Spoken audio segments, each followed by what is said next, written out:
Hi, you're listening to Not the Girl Next Door show, and today we have on Will Haven, and we have Jeff with us. Jeff, can you tell us a little bit about the band? Yeah, I guess it's kind of old hat now. We've been around for, 25 years or so, 23, 25 years, and we've put out now going on our sixth record, and toured pretty much everywhere you can tour as far as a band, but but we're a pretty low-key band. You know, we kind of have a cult following more so than a mainstream following, so we've always been kind of underground, and but that's kind of how we like it. We didn't want to be rock stars. We just wanted to play music and have fun and kind of keep it low key, and so it's kind of been our motto ever since, and we're still kind of doing it that way. So it's cool. We enjoy it. You can have a normal life and you can rock out at the same time, you know. So it's cool. Definitely. Now, what kind of sound overall would you guys say that you have? I don't want to throw you in a subgenre or anything, because I hate doing that, because I know a lot of bands these days. I mean, they just put out music that they love, and that's just as simple as it is. So, what kind of music would you describe to listeners who maybe haven't heard your band before, that you guys have? That's a tough one, because even the media has no idea what to call us. You know, they try to put us in a subgenre, but they can't. They don't know how to describe it either. I guess a lot of what I see come up is a kind of a noise metal band. So we're not really metal, typical metal, but we're not rock. We're kind of in the middle there, but we have a lot of atmosphere to our music. So, you know, I try to think of Pink Floyd or something. I've heard The Cure mention. People say we sound like The Cure sometimes, all the way to Depeche Mode. It's been all over the place, but basically it just sounds like a big wall of sound. You know, there's no distinctive guitar riffs, or there's no sing-alongs. It's just basically just a wall of sound with somebody kind of screaming over it. But our music for me, our music is based on emotion, not really based on, you know, songwriting or singles or anything like that. Our music is basically purely made on emotion. So that's what we try to portray in our music, and hopefully somebody feels that when they listen to our music. They're not just listening and singing along to a song. They're actually feeling something powerful hitting them kind of in the face. Yeah. And that's kind of that's always been our thing, is we want people to feel and not listen. And I guess so that's kind of what, for me, I guess noise, it kind of makes sense, because it isn't really so much a song or anything. It's basically just a wall of noise. It just kind of, it's like a big tidal wave, just hits you. Okay. Now, how did you and the band members get together as a band? What made you decide to start a band, and how'd you all meet up? I've always been interested in music. You know, when I was a kid, my dad played guitar, and it was in a few bands when I was a kid. And I always wanted to play drums, though. Drums were my thing I always wanted to do. So when I was 12 years old, my dad bought me a drum set for Christmas, and I played drums all the way through junior high school. And then when I graduated high school, I went to my first year of community college, and I met a girl who sat next to me, and she had become friends with a local band here in Sacramento.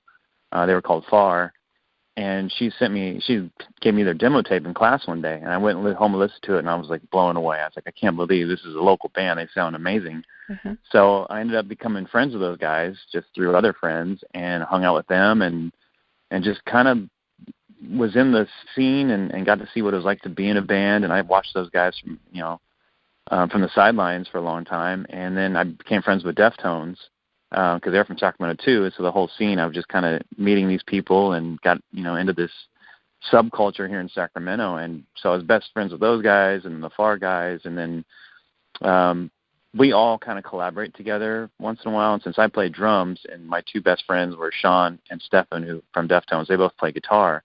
So we would just jam together and start playing around, and that's how my first band was playing with those guys. And then me and Sean started a band together called Sock, which was a kind of a metal band, and then his band got signed to Sony Records, so they were doing their thing. They were super busy. So growing up with Sean and Stefan, I was like, well, I know how to play guitar, so I sold my drum set, bought a guitar, and then started Will Haven. But in the meantime, my old band, Grady, the singer for Will Haven, has been my friend since 5th grade. Mm-hmm. So when I started playing locally, with my friends here, I just asked Grady to come, just like try to sing, try to do something, because he was just always hanging around, but he didn't play an instrument. So I was like, just sing or scream or something.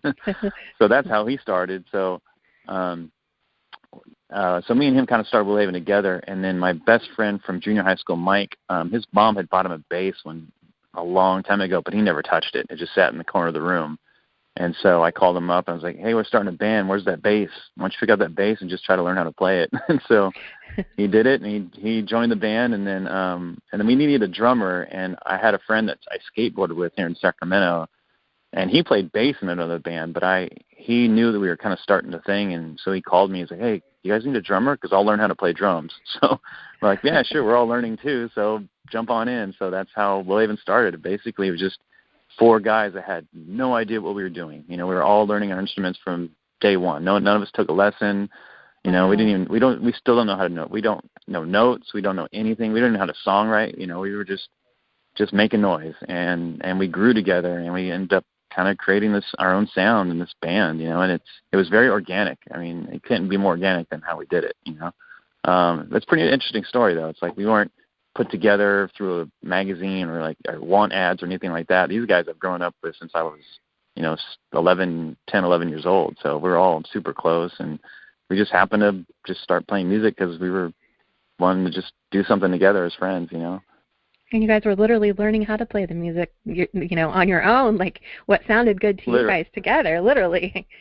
Yeah, literally. It's like we had influences that we kind of just would listen to, and then I would try to I was inspired by those bands, so our sound kind of started out that way. But I think why Willhaven why a lot of people have a hard time categorizing is that is that we never took a lesson, so we didn't learn from somebody. We learned on our own. So I think that's why we have our own unique sound that they really can't pinpoint, because we don't do conventional notes, we don't do conventional riffs or chords or anything like that. Everything we do is made up on our own. So. Right. I think people have a hard time trying to figure out what's going on, because I don't think we even know what's going on. It just happens, So it's pretty cool. That I'm glad we did it that way. I feel pretty blessed that we were able to get that far, not knowing what we were doing. Well, who were some of your musical influences that influenced the band's sound and influenced you in music? Yeah, I grew up listening to Michael Jackson and stuff like that. And then my cousins, I had 3 boy cousins, and they were more into Motley Crue and Quite Right and Ozzy Osbourne. So hanging out with them, I was totally drawn to that music, because they were my big brothers at the time. And so anything they liked, I was into. But I was always drawn to really kind of heavier music. I think just because of the emotion of it. Heavy music draws a cool emotion out of you. Mm-hmm. So I was always drawn to that, and then I was really into that scene. And then when I met Mike, our bass player, in 7th grade, he was in more rap and gangster rap. So I started listening to NWA and Ice Cube and all those bands. And so I think that's when my drumming became really good, is when I started kind of getting into the rap, because I was just listening to beats, right. Not so much the rapping, but the beats. So I think that made me a very rhythmic drummer, and so that influenced me a lot in my drumming. And then, I stumbled upon Pink Floyd and then stuff like that. And then when we started Willhaven, Pink Floyd has always been my favorite band of all time, so that was a huge influence. And then a band like Neurosis, they're from the Bay Area here, close to us, and they were a huge influence on me. And then growing up with Far and Deftones, they were a big influence. So. And then Radiohead at the time. So for me, it's it was all over the board. So when I started Willhaven, that's why I think when I say our music is more based on emotion, because I have so many different influences. I try to incorporate bands. The bands that I love have that feeling emotion to me. They're not right. They just don't put on music. There's something behind Pink Floyd and Radiohead and stuff like that. There's true emotion behind it. So when I started Willhaven, it was more of I wanted to incorporate heavy music, but try to put some ambience in there too. Mm-hmm. And try to get this full realm of everything that I love into one band. And of course, when we're starting out, we're not good musicians, so we don't know how to do that. So it's taken now 25 years for me to kind of figure out how to incorporate both at the same time, which we've done on the new record. But yeah, for me, it's tough, because I have so many different musics that I love and am inspired by. To put it into one thing is kind of difficult. Now, how do you you said you've been in the music industry doing music. Has Will Haven been together for 25 years? Yeah, we started in 1995 is when we started kind of jamming together. And then we put out a demo tape, I think maybe about a year later, 96. And then we did our first full-length record in 1997, and we put that out. So, yeah, about 95 is that's when we kind of started as a band. How do you think the music industry or the music scene itself has changed over the past 25 years? Because I can tell you just as my perspective as a fan, and I've been going to concerts as long as you guys have been around as a band, so that kind of gives away my age. I mean, my first concert was in, I think my first concert was in 94, and it was Pantera. So, oh, nice. Yeah. And I can tell you that I know as myself as a fan that the rock music scene has changed a lot over the past years. How do you think it's changed for bands? Yeah, it's funny because we've been through, I mean, anything you can imagine we've been through as, seen as a band because, when we started out, it was still a dream that you could have. When I started Will Haven, Deftones are, some of my best friends, and they got signed to, what was Warner Brothers, basically. And for me, that was like, okay, they made it, like they got a record deal. They're going to tour the world, And so I was like, we can do that too. There's a chance that we can do this. We knew our music wasn't like theirs. We were different, but there was still even a chance that maybe we could get there. And then my other friend's band, Far, got signed to Sony, and all my friends are getting signed. This is awesome. It's like a dream come true. So, and they got advances and they got tour support and all this stuff. And it was like, this is cool. People, it's a job, it's a job you can have. Right. And so, and then we got signed to an independent label around that same time. And, they paid for our record and everything. And, we toured quite a bit on our first record with Deftones and stuff. And it was an amazing time. Like the 90s for me was like, that was kind of the height of pretty much rock, when for metal and rock, like that was the height of it. It was in the 90s. So, people were making lots of money, and it was like everybody loved every band out there. Faith No More was huge, Korn, Limp Bizkit, Deftones. Like there was so many genres and different bands that were just doing well, and it was awesome to see. And then we kind of got drug along with that with the Deftones. They took us out on a bunch of tours, and so we got to be kind of in that scene and be part of it. And now, after we put this record out, like we've been around for 23, 25 years, and now like it seems like we're having to start all over again. It's like the scene is so saturated with bands, and a lot of not a lot of good bands either. A lot of just garage bands that are able to like get their content on the internet. So people have to weed through everything to kind of find something that's good. So for us, it's like, now we got to, instead of a label trying to like do stuff, we have to do everything on our own now. Like get the word out, try to promote, try to get hype build up. Like, it's hard work now, and it's like we know now we're never going to make money at this. Whereas back then we're like, oh, maybe we have a chance to make money. Now we know we're not going to make money, So, and the shows are decent still, but they're not as lively as they were back then, and people aren't as excited as they were back then. And I don't know, it's a whole different world. There wasn't internet and there wasn't streaming back when we started. Yeah. And now there is, and it's for us. It's like, wow, what do we do? Like, how do we make this work? And it's taken a lot of game planning and a lot of work and a lot of, try to structure something to make so people can hear it. Because we put a couple records before this, and I swear a lot of people had never even heard those records. It's like we talk to people like, oh, you put a record out, 4 or 5 years ago? Like, yeah. Like, oh, I didn't even know, So it's like it just gets lost in the shuffle now, unless you really work hard to get your name out there. Because like I said, there's so much content, so much bands out there that, you don't know who's who anymore. So it's weird. It's a different world, but luckily we were around in the 90s, so we do have a name that kind of sticks out more than others that we can kind of use. But the work on this record we've done is like, wow, we've never done this much work just to promote a record ever. It's crazy. Right. Do you think so? Because back 20 years ago, we didn't have social media, and to promote was the posters and putting up the posters to promote a show or word of mouth and things like that. Do you think social media helps bands, or do you think it hinders it and clouds things where you get crazy fans and, everybody knows you? And I know you said you guys try to, would rather be an underground band where you're not super rock stars where you can't go to the grocery store and stuff like that. But for a band, as a band right now, do you think social media helps or hinders you guys? It's funny because it helps for sure, because we've reached people that probably would never even remember, know we were doing something.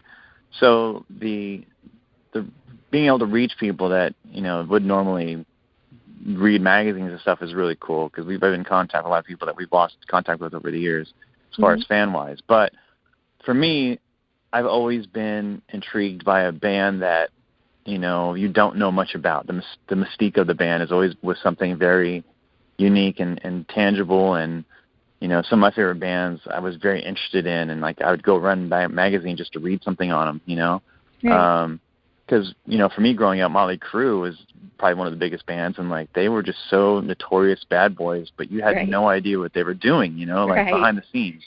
And so I remember sitting in class and going, what is Nikki Sixx doing right now? I'm just sitting in class, and what is he doing? Is he drinking? Is he going crazy? We had no idea. And now I have Nikki Sixx on my Instagram, and I know he's just sitting at home petting his dog. It's that's not as cool as I thought it was. So the mystique is definitely gone, which made rock and metal so unique and cool. And I think that's why why even Slipknot got so big, is because when they wore the mask, they held their identity, and no one knew who they would look like. They didn't know who they were, and everybody was intrigued by it. Because there's some mystique back in metal again. That's cool, And it's people like that game of trying to figure out what's what, and who's who, and what do they do, and the music is. People take music to heart. It's a big thing for them. So they want to know. They want to know a lot about their musicians, but they don't want to know too much, because they would get bummed out if they knew that, I worked at a desk job or something, They want that mystique, So, it loses the whole rock star image and the whole kind of coolness of it, having been on social media. Because now I can reach out to Nikki Sixx and talk to him, as before. If I saw him somewhere, I'd freak out. I'm like, oh my God, it's Nikki Sixx. But now if I saw him, I'm like, hey, this is Nikki Sixx, Right. So, it's kind of, it's good and bad, I guess. Now, you guys you said you've toured almost everywhere, and I'm sure you've been to some pretty, had some pretty epic shows. Do you have any crazy fan stories that have happened, or crazy tour stories that have happened while you were on the road, or, 20 years ago now, whatever? Has anything crazy happened to you guys while you're on the road? Oh, yeah, I've had a billion crazy stories. You can imagine, because a lot of the times, all these tours, we pretty much were driving ourselves around, and we didn't have a tour bus or anything. So, we have van stories and being pulled over by the cops in New Jersey and being held there for 6 hours while they searched everything in our van, and because they thought they had drugs on us, and we were pretty much straight edge back then. We had nothing but laundry detergent, but they swore they had drugs on us and stuff like that. And it's crazy, it's scary going out on the road, but you come home and you make it through it, you're like, oh my God, we made it, I can't believe it. But the shows, I don't think anybody likes touring. I don't have a tons of friends that tour, and they really don't like it. They don't like being away from home. They don't like because it's pretty boring. So until you get on stage, it's kind of a dreadful thing. I don't know any rock star, even big rock stars, that like being on the road.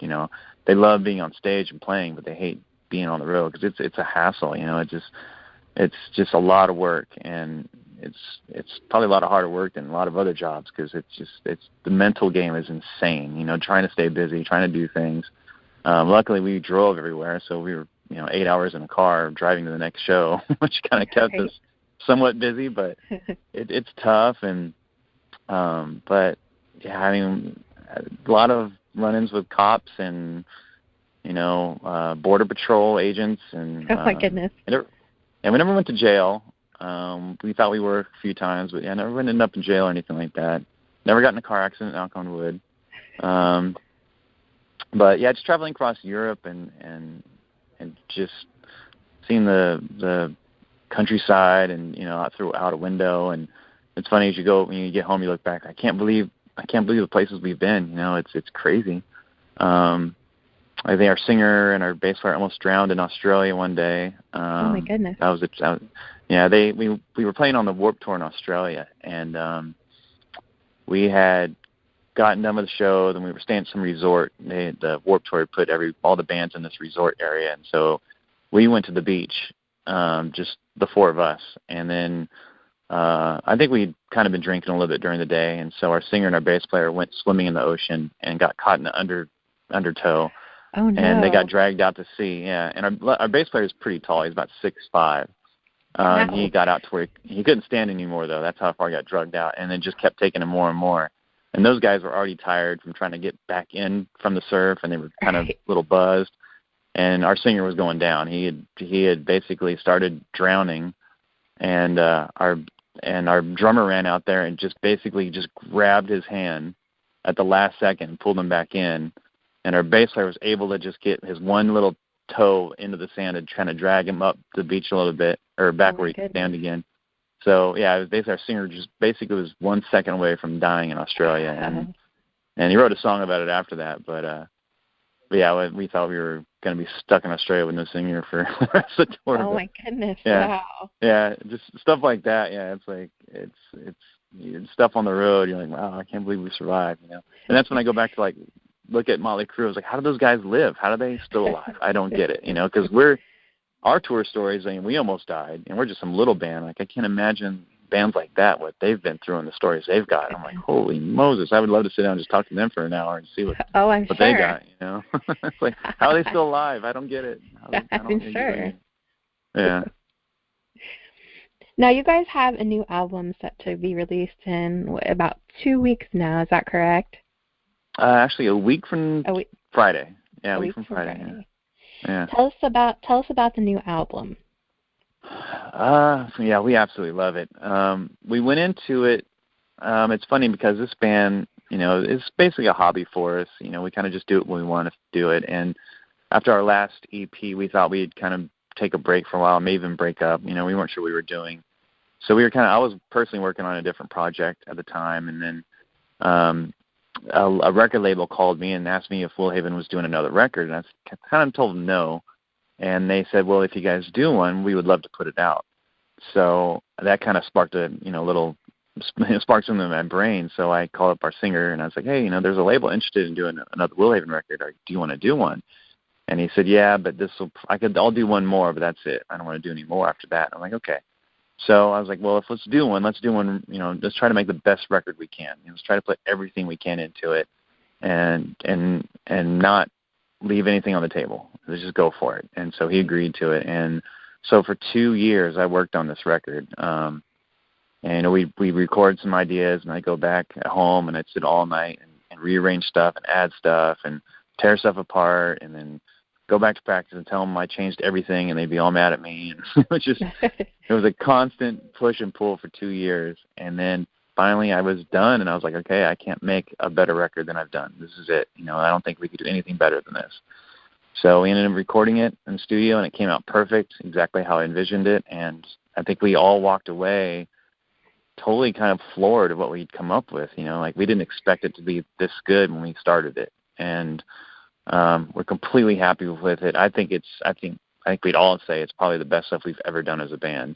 Like I was telling you before, we've actually been able to use some of these Pink Floyd influences and stuff like that and put them into our music. And it's been cohesive, and it's worked well together, and it's kind of given us a whole new sound, really. So we don't know what the future holds for us, if we'll do another record or not, but I mean, we're very proud of this, and if it's our last one, I don't think we could do a better one than we've made. So, yeah, I usually am not very excited about a record, you know, because I always think I could do better on them every time I put something out, but this one I walked away, I'm like, there's nothing I could have done better. I mean, that's it. You know, I walked away from the table with all my cards on it, you know, there's nothing I could have done. So, yeah, we're pretty happy with it. And the name of the album is Muerte? How do you pronounce it? Muerte, yeah. That's yeah, Muerte, yeah. It's death, and means death in Spanish. Yeah.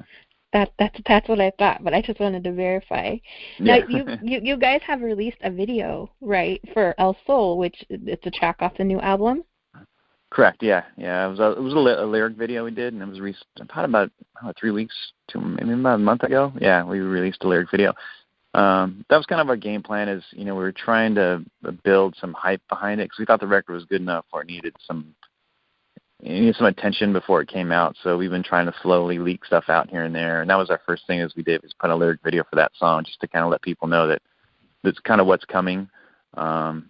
And then we're trying to do a little more before the record comes out, little stuff here and there. But yeah, just trying to get people interested and let them know we're putting something out and kind of get them excited for the record. But yeah, that song turned out really good, so we figured that'd be the first one to put out. Well, El Sol is the sun in Spanish, right? Is that correct? Correct. Okay. Yeah, correct. What is the song about? Talk a little bit about the song. I know it's a lyric video, but what is the song really about?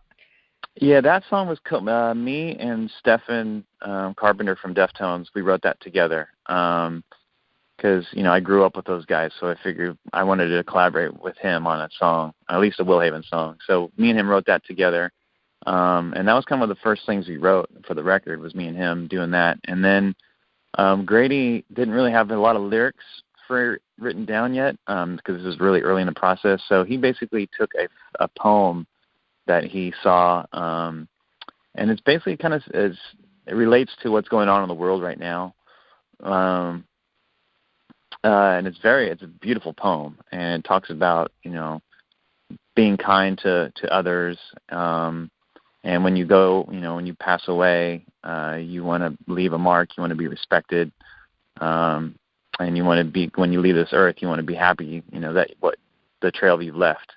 And that's kind of what the poem represents. And I thought it fit perfectly with the song because the song is very beautiful, and his lyrics just captured it too. So I'm really proud of that song because me and Stefan had written, I think, some great music together. And I knew we would, because I'm a huge Deftones fan, and him and I play kind of similar styles, so I knew it was going to be great. And then Grady came in and just did that poem over it, and it sounded amazing together. So yeah, it's a great song. It fits what's going on today, and it makes you think, and it definitely fits the title of the record and what the record is about. So yeah, it turned out awesome. Definitely. I watched it, and I actually read the lyrics to it, so I just wanted to see, because I can listen to a song, I'll never forget, and I know this probably sounds crazy and obvious, but when you're younger, sometimes you don't realize the obviousness in lyrics. Sometimes lyrics are foreshadowing, or they're a simile for something, and I remember Alice in Chains, and the lyrics just fit the time that I was going through in my life when I was a teenager, but I didn't know anything about drugs. I didn't know anything about heroin. I knew nothing. So it wasn't an obviousness to me that, what Lane was going through but as I listened to it as I got older, it blatantly obvious what he was going through. But and that's the thing about lyrics is beautiful. Yeah, that's the thing I love about Grady. Not only is he a great frontman, but his lyrics are so powerful and so meaningful, but they mean something to him. Right. I don't necessarily, if I read his lyrics, I wouldn't necessarily know what he was talking about, but I can get something from it for myself. And that's what I always loved about him. I met that guy when I was in 10th grade, and I didn't think he was the smartest guy in the world, but after reading his lyrics, I'm like, where does this guy come from? This is the kid I knew when we were younger, There's something very deep about him that you don't see on the outside, but when you read his stuff, you're like, wow, this guy's really deep and thoughtful, and he's pretty talented at this, So for me, it's awesome to see that, because I don't, when I hang out with him, I don't see this deep core about him, but he looks at life in a different way, and he portrays that on paper, and I think it fits our music perfectly, because our music is based on that. It's based on emotion and trying to get a deeper meaning to something, and so his lyrics and his voice just fits us so perfectly. I couldn't be happier with my singer, or my vocalist. So I love his lyrics, and he always finds the right thing to put on paper. And when we finish the record, every song on this record means something not only to him but to me now too when I read it. And it fits the whole vibe of the record perfectly. I mean, every song does. So yeah, I love his lyrics, and I love lyricists like that. Where even Lane, where it's like he's describing something, but it's kind of vague, so you don't know what it is. Right. But when you look at it, you're like, oh, he's really saying something here, and it's beautiful. But it's personal too, which is cool. Right. And like I said, when I got older, it's pretty haunting when I put two and two together and realized that his struggle, and I think that's the amazing thing about music is you can write a song and it means, like you said, it means something to you, but like when the fans hear it, it may mean something totally different to them, and they take it and they make it their own. And how does it feel? I guess that's a question that I have for lots of bands.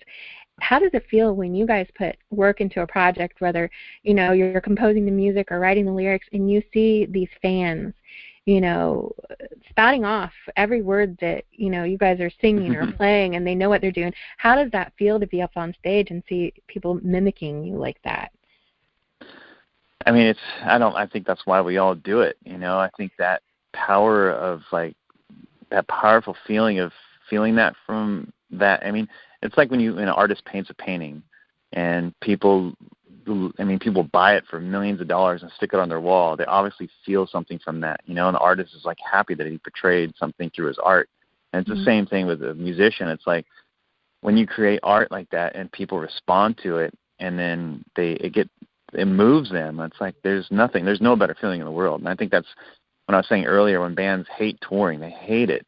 But when they're on stage and they see people's reactions to their art, there's no better feeling than that. It's like the highest drug you could ever take. I mean, I think that's why Nikki Sixx started doing heroin, because like there's no other feeling like that besides being on stage and playing in front of a crowd like that. It's a huge adrenaline rush, and you're like, when I play live, I don't even think I'm on stage half the time. I'm totally zoned out, like I'm in a different world, because it's an unreal feeling, But for us, it's like, we're not a huge band. So when you see passionate people that love this band, you're like, okay, they actually get it, because they're not doing it because it's trendy or we're cool bands. Like, they really love our band because we're not an easy band to like, and you really have to love our music to be into it. So yeah, for us it even means more, because we know how hard it is to like get our music and feel it. So when they do, it's like, okay, you get it. Now I feel connected to you. So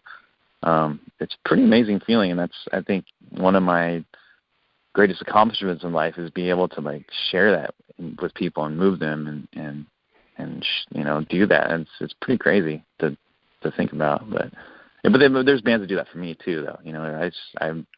Even though I play in a band, I'm still a huge fan of like bands, and I still sing songs and listen to songs and go to concerts. I'm like, I get the chills. It's like it's crazy how it's so reciprocal like that.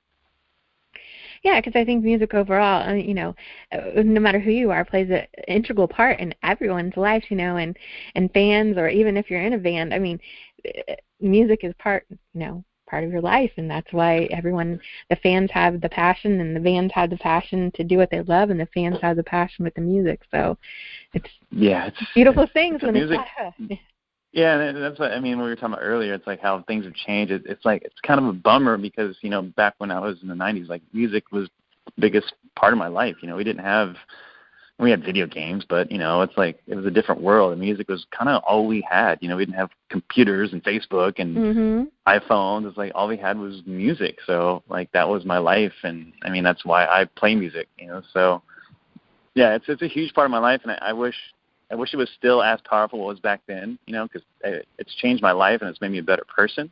Right. But, but it's definitely not, music isn't as cool or as meaningful as it was back then, which is sad. But hopefully it'll come around. I see it coming around a little bit more now, but it's going to take a special band. It's like, you can't keep putting out, these weird bands or whatever, and people are gonna like it. It's got to be something special, So hopefully we can be one of those bands in kind of the rock metal world that can do that. But it's got to take more than us. It's got to take like a Nirvana or somebody to break that barrier and get people back into it again. It seems like, to me, what I see a little bit, and I'm not even out there like you guys are. It seems to be regional too, because like there's not a huge music scene where I am, and the sad thing is I'm in Illinois, and I'm pretty close to a college town, and the rock music scene is nothing. And we don't have rock radio stations. FM radio stations. So, places like Rock Rage Radio are amazing because we don't even have anybody to hear, unless it's obviously digital, and that's the way it is. And it just seems like regionally things have just there's black holes like there is here, but like, for example, I've talked to people down in North Carolina, and there's a huge music scene there and a huge rock scene, and it's supportive. And so I think it's both ways. Like you said, there's just these deep pockets of where there isn't anything like, where I am. But I see it popping up. So hopefully I agree with you. I hope it can be like it was in the 90s where music was a huge thing, and that's my hope forever. Yeah, it definitely seems to be coming around a little more. I mean, there was 5-10 years ago, it was really bad. I was like, okay, music's done. No one even cares anymore. And that's why we kind of even decided maybe we should stop playing music. Because no one really even cares anymore. But now I kind of see resurgence a little bit. But there are some newer bands coming out that have kind of pushed the barrier a little bit.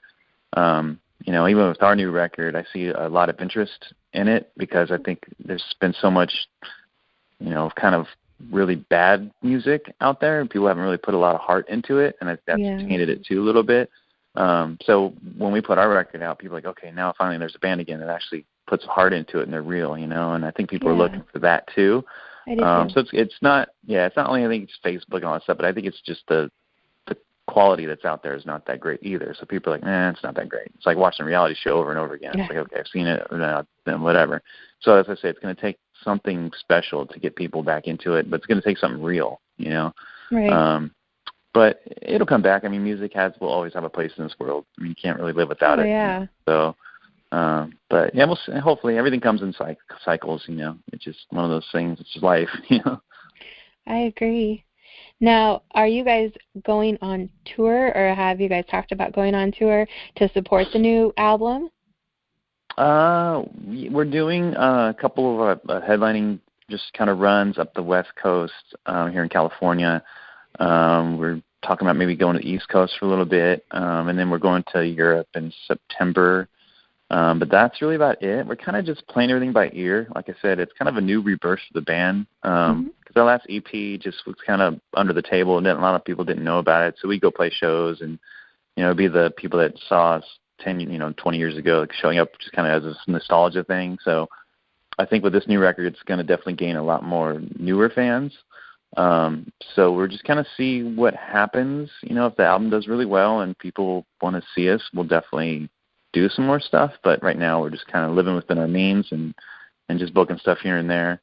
And usually when you put out a good record, other bands kind of respond to it, and they may ask, take us out or something like that. So we're just kind of sitting out, kind of waiting to see what happens and go from there. But we are still going to play shows no matter what, but we don't know the size of them or how long. So we're seeing day by day. Yeah. Now, where can people find your music, and where can they get the new album? Where are you guys out there? What social media sites or websites, or where can people find you overall? Yeah, so I know you can pre-order the record or buy it at Bandcamp. It is on there. You can download the whole thing digitally. There are CDs available. There's also we have vinyl available, and it's two records, one black, one gold, A and B side, with the whole one half of the record on one and half the other record on the other. So it's pretty cool. It's a double LP. Cool. We're pretty psyched about. Yeah, I think it's awesome. And then it'll be on, of course, Spotify. It'll be on there. iTunes. You can buy it on iTunes. There is a site called Pledge Music, where you can buy the record there, but there's also really cool, unique, one-of-a-kind items that we've signed, and special shirts, merchandise, and handwritten lyric sheets and stuff like that. So there's a lot of cool places to get our music. You can, of course, search Will Haven, and a lot of things pop up. But if you just want to take the easy route and find iTunes and Spotify, it's going to be on there. So it's pretty easy. Yeah. Well, definitely. Well, thank you so much, Jeff, for talking to us. Anytime you want to come on and talk about a show or a tour, we'd be happy to happy to talk to you and talk about anything that's going on with you guys. Awesome. Yeah. Thank you for reaching out. And yeah, I'd love to come back on and talk, and for sure. And thank you so much for the support and having us on there. It means a lot. And hopefully we can someday make it out that way for sure. It'd be awesome.